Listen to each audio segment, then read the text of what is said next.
Western Spring Television. Ours it is.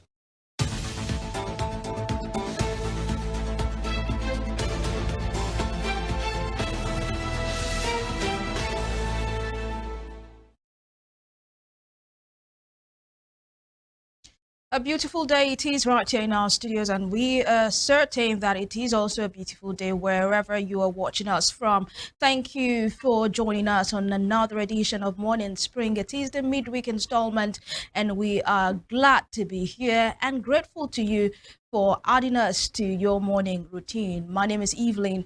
Ohiolei, and what we do here is speak to critical issues affecting us as a people, talk to critical stakeholders, politicians, policymakers, social advocates, so that we can have a better understanding and deeper perspective of the issue at hand. Thank you once again for joining us. Femi, good morning. All right, thank you. Good morning. How was your night?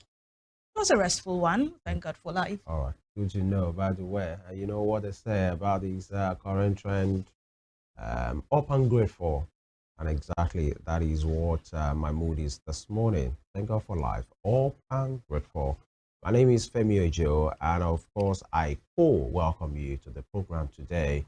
And of course, on the program, we'll look at the headlines from our major dailies, and then we get talking.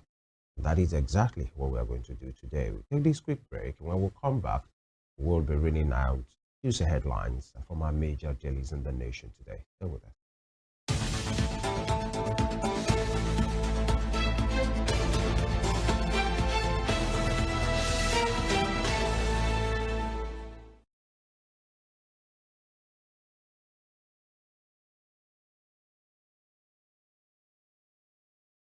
Right, I will be kicking it from the front page of the Nigerian Tribune for today, the Nigerian Tribune newspaper, and it has this borderline: Rivers obeying rule of law will avert anarchy. Wiki. All right, that is the former governor, the FCT minister, speaking, and he's boldly, displayed on the front page of the Tribune. Rivers obeying rule of law will avert anarchy. Wiki. And Fulbara sets up 7-man panel to probe arson killings. And mixed reactions trail Rivers' conflicting court others. These are the issues as well. We're talking about rule of law, the law, the rule, the court judgment order must come good. There must be orderliness, and that is what Nigerians are asking for. Rule of law must be obeyed, but there must not be confusion at all, giving a loophole for agencies or stakeholders to cherry pick whatever they choose, for individuals to now cherry pick whatever rule is maybe favorable to them. These are some of the issues. By the way, Minister Wiki appeared on a news chart yesterday, that he spoke on this matter, and I saw, I don't know, maybe you've seen the video, Evelyn, and you will see a narrative from himself being painted. It's not about me, it's about the rule of law. Nobody should accuse me. Somebody that is promoting anarchy is the one that will not obey the rule of law. And it was referring to the Federal High Court ruling that says police should not provide cover the election. I mean, INEC should not support or do what they have to do about the election. And the governor still went ahead, to go ahead with the election. But then that is his own narrative. And in the defense of or what Mr. Governor said, I'm talking about Governor Sim Fubara, Right. He said that there was nowhere in the judgment where it was said that the election cannot go Should not ahead. hold, The yeah. only thing that the judgment provided for is for the INEC, for INEC not to release is the register. Yeah. And according to him, the RCEC had already has the register. They were Before. proactive, according to him. And for the police, they said, okay, police don't provide security. And he said, we can provide security for ourselves. We do not need the police to provide security for us. According to him, there was nowhere in the judgment where it says, do not hold that election. Exactly. But then what's the position of the law, to say what are the things that must be in place for election to go hold, ahead? yeah. Okay. Is there a provision in the law that says if police will not cover, do not go ahead? If INEC will not do what they are supposed to do, provide the register, do not go ahead?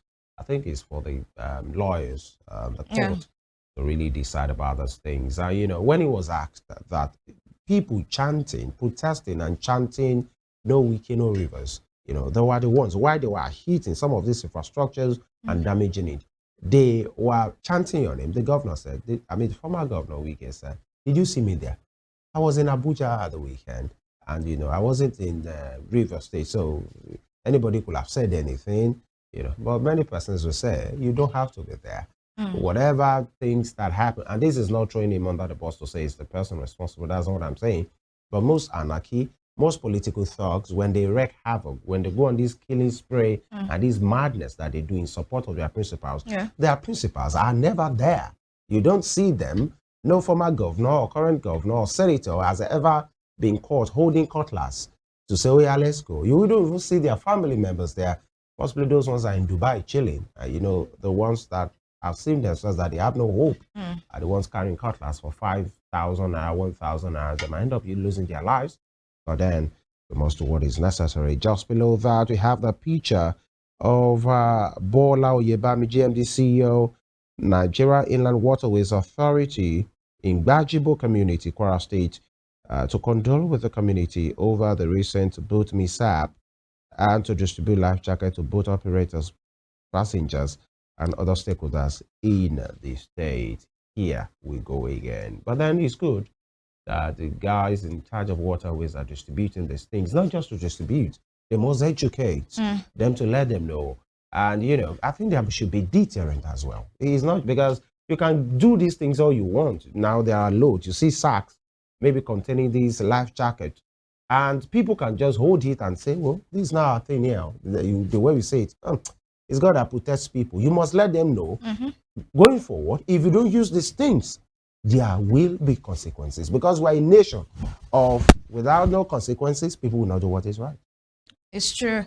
But it's a good one that the life jackets have been provided to them. And now it's now left for the people to make use of it. If they value their life, as people say they do, it's important that they make use of the life jacket when they're going for any water transportation. But I mean, it's still a very good step in the right direction that we have the life jackets being provided to them at this time. And I think all states that make use of water transportation should actually key into this and ensure that it's provided. We need not just road safety. I've always said this, water safety is very, very important. When they're on the water, before people get to them, it takes a whole long time. And only an experienced person can even exactly go get to them. But if it's a road accident, people can come around to help them. But water, takes a professional. We have lots of fatalities when it comes to water accident. Exactly. But of course, it's a good step in the right direction. I agree, definitely. And then I don't know how they're going to do it. There should be a way of education, because life jacket on one hand. How about a boat that has been designed to carry 70, ending up carrying 200, 150? That one is not about life jacket, because there is so much a life jacket can do. But if you find yourself in the middle of the ocean, how long can you hold out your breath? Because it's not just about you breathing and you floating so that you don't get drowned. How about you being attacked, by, animals in the water? If actually you are just left there, we should, I don't know, maybe the government or agencies, I don't know if you have unions, the way we have NURTW and to say this is what you are going to be doing. This boat is designed for 80 people. It can, in fact, it should be carrying 70, 75, because of the effect of wear and tear. But that boat, the unfortunate one that happened recently, was designed for 100.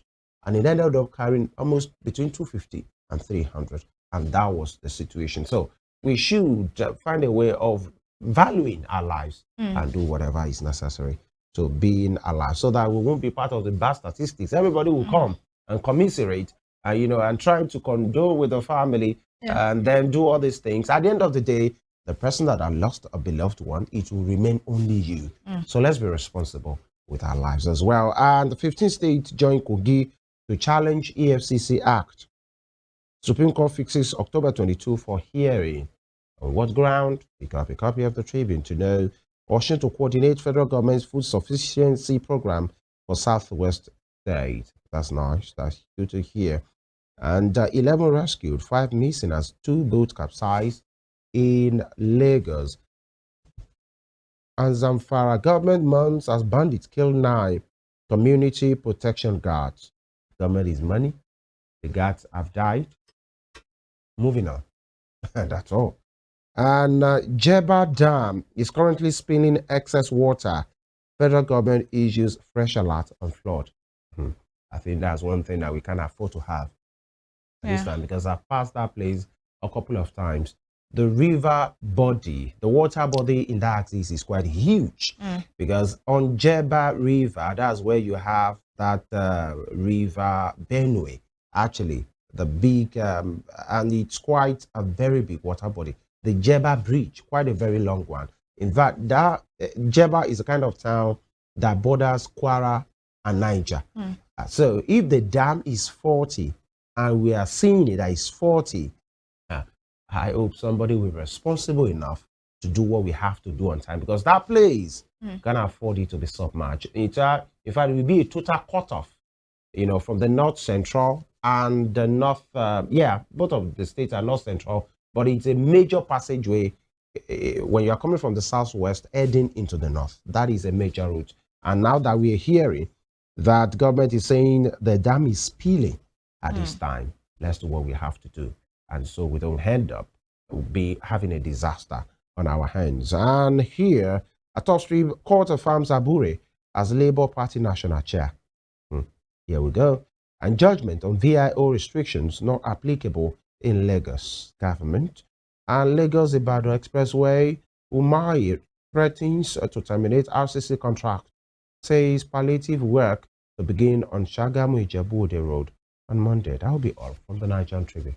All right, let's check out what we have on the Guardian newspaper this Wednesday morning. Anxiety as FG commits state's funds to Special Development Commission. Anxiety as federal government commits state's funds to Special Development Commission, and you can see the statistics there. In the first half of 2024, 7.09 trillion naira was made available to the federating entities, and states IGR is about 40% of FARC allocation. And you can see a write-up there on the front page of the Guardian newspaper concerning this particular report. Like the NDDC, the regional commissions may have to draw 15% of the total monthly allocation of the regional member states of the commission from the federation account, with a bite of the ecological windfall and budgets from key oil and maritime companies operating in the region, in addition to other sources such as grants. We have the NDDC and the Southeast Development Commission. A whole lot of the regions are asking or calling for also development commissions in their own region. How this will pan out, how this will help the people, we are yet to see. Away from that, Abuja court judgment on VIO inapplicable in Lagos. Government declares. Get more details of that on news page 4 of the Guardian newspaper. Wike gives condition to end political crisis in Rivers. Wike gives condition to end political crisis in Rivers. FG unveils National Values Charter for Nationhood Patriotism. National Values Charter for Nationhood Patriotism. Femi, what do you think? I mean, we've always talked about the fact that patriotism is in-out. You cannot give what you do not have. And a lot of people, the patriotism level now is so low that you see people saying, if I can just get a visa, or if I can just get one-way ticket to Togo, I would go and leave Nigeria, You understand? Now, we've had a lot of policies come up by this administration just to instill that patriotism in the people. The change of the national anthem at a time. During the last Independence Day celebration, the wife of the president said, "Oh, we have to have a national Ashebi," and all that, we do not know how that has helped to transport us from that low level of patriotism to a higher level of patriotism. I feel it is the love for the country. And when people are not seeing things go on well, that love, just drops in a way. But that does not mean that people are not patriotic. It doesn't matter. People still love their country. People still defend their country. Like they say on social media, it is only Nigeria that can drag Nigeria. No other country, you are not permitted to drag us. Yeah. We are the one that can drag ourselves. So what do you think about this national values charter? How do you think this can help the nation with patriotism? Your grin and your giggling says it all. I'm sure. What is it saying? When they say you just want to put your hands into my No, mouth. what is it saying? What is my giggling saying? Actually, you can't force it on people. Yeah. Actually, now it's at its lowest ebb right now because the people feel disconnected. The people that they should draw that inspiration from doesn't appear like they care for the rest of the people. So you can't say, oh, by fire. We've had it before. We had the good people, great nation thing. We had the wear Nigeria for Nigeria, buy Nigeria for Nigeria thing. Yeah. The Ankara thing with OBS Ekwesili, with Madam Ngozi Okonjo-Iweala, with President Obasanjo always, and then all of these leaders trying to show that we must show value, we must carry our country along, and we must represent. Yeah. But right now, all this charter, all this change of national insignia, and making people to feel we owe Nigeria duty. Yes, we do, in as much you're a Nigerian. But then the people feel disconnected. How can you force patriotism on people or tell them to be patriotic when actually there is a huge gap, like a gully between the leaders and the followers? Because the followers, whatever you throw at them, it doesn't look like they have a choice, but you are telling them to still represent the country.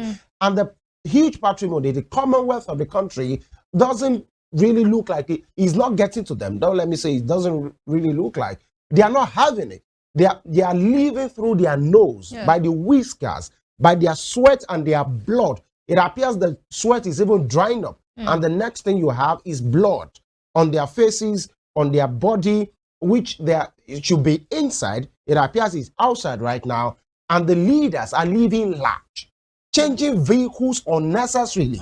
Instead of doing things that will help the reality of the people, they'd rather get a palliative in form of cars so that they can do their functions. And they are not getting 5 million cars. They're not having 10, 15 million cars.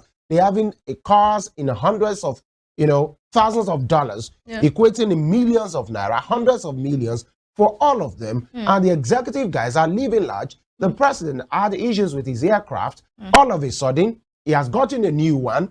And the rest of the people are left. People that are buying petrol for 165 because of a policy jumped to 650. And now he's around 1,100. And then you are telling them to still be patriotic. Let me give you an example. I was at a place on Sunday, a church.